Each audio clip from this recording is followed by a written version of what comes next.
Listen to the music. In many places around the country and around the world, the weather outside is indeed frightful. And the victims are all of us trying to get anywhere for Christmas. From the U.S. to all the way across the pond, Mother Nature is threatening to ground everyone except Santa Claus. Maybe Santa Claus. The sun is finally back out in Los Angeles after what's being called the storm of the decade on the West Coast. Other parts of the country are digging out from snow that's being measured not in inches, but in feet. So given the travel conditions around the country on this day before Christmas, I want to get lost in that. What happens if all is good until you board the plane and get stuck on it? Joining us now is somebody who was actually one of those people who boarded a plane and got stuck on it, is Kate Hanni with the website flyersrights.org. Kate, thank you very much for joining us today. Thanks for having me.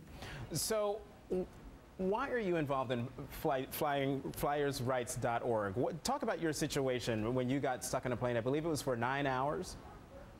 9 hours and 17 minutes. So it was just after Christmas, and my family on December 29th of 2006 was headed not a very long way. We were going to Mobile, Alabama from San Francisco, and our flight was diverted, and we ended up sitting in Austin on the tarmac for 9 hours and 17 minutes. And unfortunately, the toilets overflowed, we had no food, we had no water, and we got no help from the airline.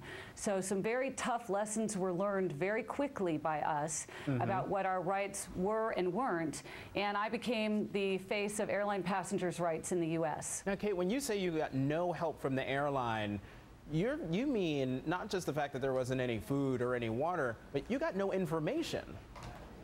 We got no information, and whenever we asked for help, and my husband and I are very seasoned travelers, when we asked for help, we were flatly told, don't blame us for the weather.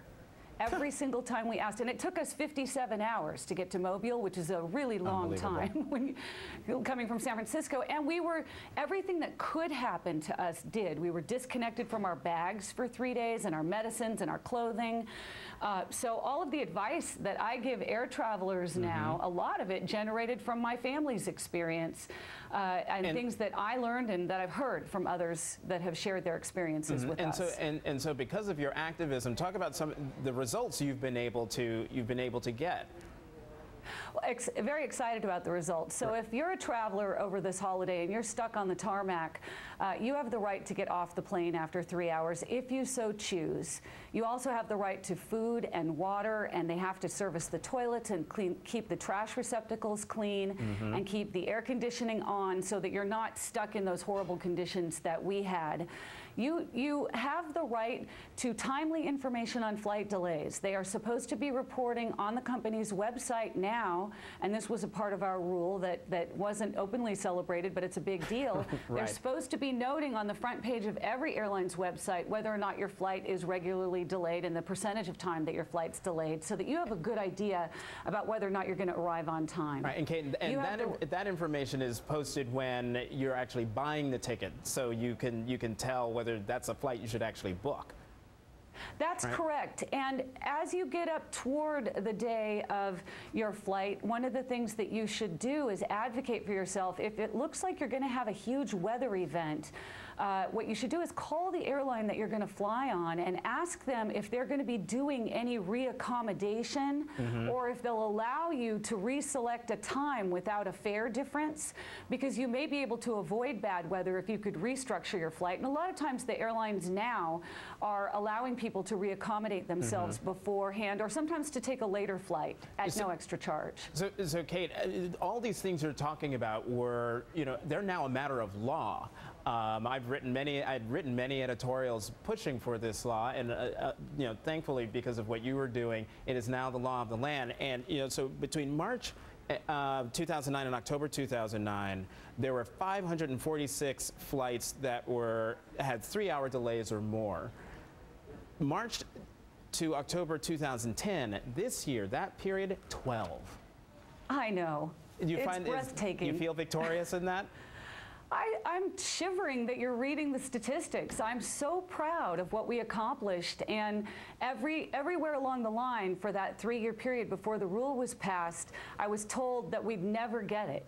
And so the day that I heard that the Department of Transportation and President Obama in particular had ordered by executive order that this rule be passed was one of the greatest days of my life. So Kate, you know, even though there are these rules on the books now, this is law, there's still going to be frustrations out there. So what can passengers do when they find themselves, you know, stuck on a plane, stuck in an airport? Well, the first thing they need to know is that the airlines no longer cover weather delays. They used to, but they don't have reciprocity now the way they used to. They don't have a whole lot to protect passengers. When you say reciprocity, Kate, what does that mean? Reciprocity means that years ago, what they used to do was reaccommodate you on another airline, even if it wasn't a code-share partner or an interline partner. They would put you on another air carrier and make sure that your needs were taken care of. They no longer do that. So really, it's at their discretion with a weather delay as to how they treat you. But what we do is tell people to advocate in advance. Always put a copy of your itinerary in every one of your bags, including your carry-on bag, in case your bags get lost.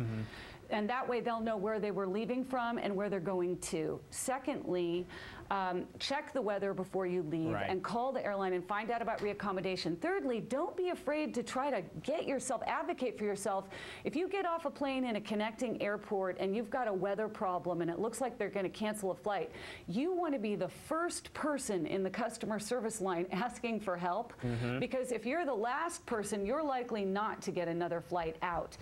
Look beforehand to see if there are other flights going where you're going that have available seats, so that you have an idea of what your chances are getting on another flight. Let's put up that I'm going to call it the Kate Hanni Memorial Chart. This chart hey, rumors of my death are greatly exaggerated. No, but this chart is a testament to your activism and to your stick-to-itiveness. October 2009, more than 546 planes delayed 3 hours or more. The same period this year, just 12. That just goes to show what happens when someone who's mad as hell keeps at it until she gets results. That's right. And I'll tell you one more thing. The airlines kept saying, oh, this is going to be a disaster for airline passengers. There's going to be mass cancellations. And I just extrapolated the numbers.